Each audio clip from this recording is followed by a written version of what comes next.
सारे इन्वेस्टर्स के एक बड़ी काम की खबर लेके आए हैं ब्रजेश। ऐसी खबर जो कि हर एक इन्वेस्टर के काम की है, राइट?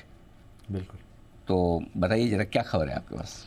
बिल्कुल, खबर यह है कि जो चर्चा ये इस पर चल रही है कि इन्वेस्टर प्रोटेक्शन फंड के जरिए जो भरपाई की जाती है, अगर किसी ब्रोकर का क्लाइंट डिफ़ॉल्ट करता है तो उसकी दोनों एक्सचेंजेस की लिमिट है, एनएसई की 25 लाख है और बीएसई की 15 लाख है। अब ये चर्चा हो रही कि क्या इस लिमिट को पूरी तरह से हटा दिया जाए, यानी जितना नुकसान हो क्या उसकी पूरी की पूरी भरपाई की जाए।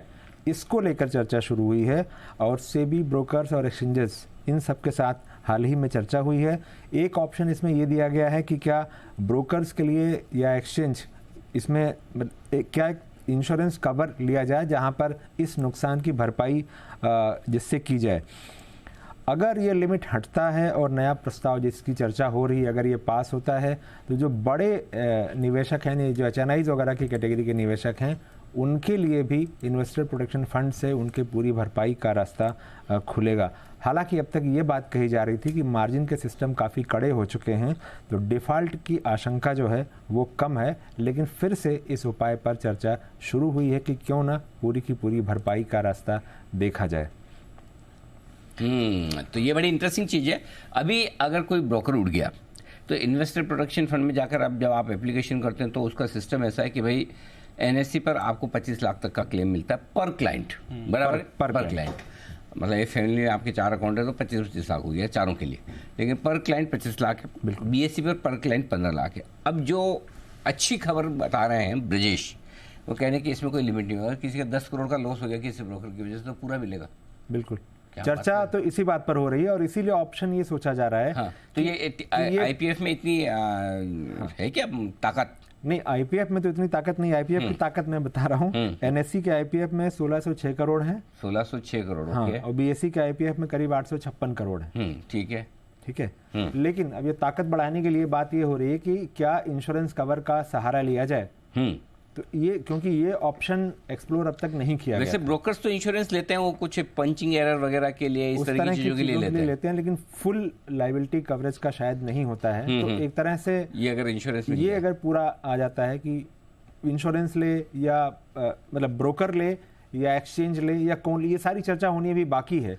प्राइमरीली तो ब्रोकर के नाम पर आती है। लेकिन ब्रोकर ढीला ढाला होगा तो इंश्योरेंस कंपनी देगी नहीं इसको। नहीं, ढीला ढाला होने की बात नहीं। अगर उनको अपनी मार्केटिंग भी तो कर पाएंगे कि आप हमारे पास आइए और हमारे यहाँ से अगर कुछ भी ऐसी दिक्कत होती है तो हमारा तो सब कुछ इंश्योर्ड है। तो एक तरह से उनके लिए मार्केटिंग करने का भी अपना रास्ता खुलेगा। चलो एक आशु सर से राय लीजिए। बात यही चर्चा जो है वो इन अभी कोई फाइनल फिक्स नहीं है, लेकिन चर्चा यही है कि कैसे इसका रास्ता निकाला जाए कि पूरी की पूरी भरपाई की जा सके। आइडिया अच्छा है वैसे ये बात। आशु सर, प्रैक्टिकल हो पाएगा? मतलब बात ये हो रही है भाई कि बात तो ठीक भी है, अगर ब्रोकर उड़ गया, नुकसान हो रहा है तो पूरा मिलना चाहिए ना इंश्योरेंस। जितना है इन्वेस्टर प्रोटेक्शन फंड से पूरा पैसा मिले। अब मॉडलिटीज बनाई जाएगी किस तरह से, क्या हो सकता है, आपकी राय दें सर। अनिल जी, देखिए होना तो पूरा चाहिए, लेकिन अगर आप उस स्पिरिट में बात करें तो जब बैंक उड़ने का पूरा नहीं है तो ब्रोकर का कहां से पूरा हो सकता है, पहली बात। दूसरी चीज अनिल जी, मुझे लगता है कि जिस तरह के करंट रेगुलेशन, रिजीम और कंप्लायंसेस हो गए हैं अनिल जी, ब्रोकर का उड़ना बहुत ही मुश्किल हो गया है, मतलब वर्चुअली इम्पॉसिबल हो गया है। जैसे वो एक होता है ना कि कोई एक हेड या कोई निष्ठा बांध लेता है कि मतलब कुछ भी हो जाए कि अब क्लाइंट को लॉस, मतलब इन्वेस्टर को या किसी को लॉस नहीं होने देना। तो आई थिंक उस तरह का अनिल जी एक जो मतलब नैरेटिव या एक वो चल रहा है कि एक मान लिया गया है कि ये करके रहना है। तो अनिल जी, जो करंट रेगुलेशन है, मुझे नहीं लगता कि कोई लूपहोल अनिल जी छूट ही नहीं रहा कि कहीं से भी कोई ब्रोकर चाह के भी। अब अनिल जी कोई कैटास्ट्रॉफिक चीज अलग हो जाए वो बात अलग है, बट मुझे नहीं लगता अनिल जी कुछ ऐसा होगा। बट ये थोड़ा सा चैलेंजिंग है कि, और ये आइडियल तो बिल्कुल है अनिल जी, अगर कि पूरा सब कुछ इन्वेस्टर प्रोटेक्शन फंड है, एक्सचेंज और सेबी इतने चार्जेस लेते हैं, टर्नओवर चार्जेस लेते हैं, इतने सारे बनाते हैं, और इसी के लिए ना इन्वेस्टर के लिए तो इंश्योरेंस तो पूरी होनी चाहिए Anil ji in the true spirit. होनी तो पूरी चाहिए। हो पाएगी या नहीं ये देखने वाली बात है। और बात तो आशु सर ने पॉइंट बहुत बराबर रखा। इसमें मॉरल हैजार्ड ये है और इसी वजह से हमने देखा था कि जो डीआईसीजीसी का कवर होता है वो लंबे समय तक 2 लाख रुपए पर ही लिमिटेड था।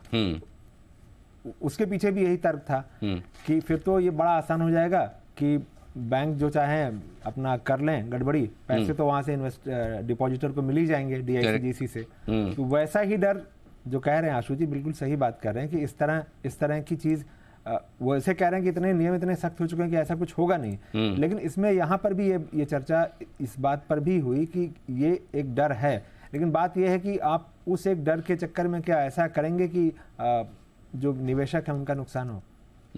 बात यही है। तो चलिए, इंटरेस्टिंग है। लेकिन कुल मिलाकर अगर ऐसा होता है तो इन्वेस्टर्स के लिए तो अच्छी बात है, बहुत अच्छी बात। हाँ, ब्रोकर एक्सचेंज रेगुलेटर्स अपनी समझे, इन्वेस्टर्स के लिए तो बढ़िया बात है कि उनके पूरे के पूरे पैसे की सेफ्टी हो पाएगी अगर हुई तो। वैसे जो खबर लाएं ब्रजेश, तो जल्दी हो जाएगी ना। हाँ ज़्यादा देर। एक ब्रजेश, पिछले हफ्ते कौन सी खबर दी थी जो आ गई वीकेंड पर? आपने एक और खबर दी थी? वो एक बात चल रही थी कि जो ब्रोकर के अथराइज्ड पर्सन्स होते हैं, जिनको पहले सब ब्रोकर कहते थे, करेक्ट, तो उनके बारे में बहुत सारी शिकायतें पहुंच रही थी कि वो गड़बड़ियां करते हैं। और ये पहले 2014-15 के समय तो हमें खुद याद है कि बहुत सारी शिकायतें आती थी। करेक्ट, कि F&O में ट्रेड करवा दिया ऐसे लोगों को जिनको कुछ समझ नहीं थी और सारे उनके डिटेल्स लेकर खुद ट्रेडिंग करते थे।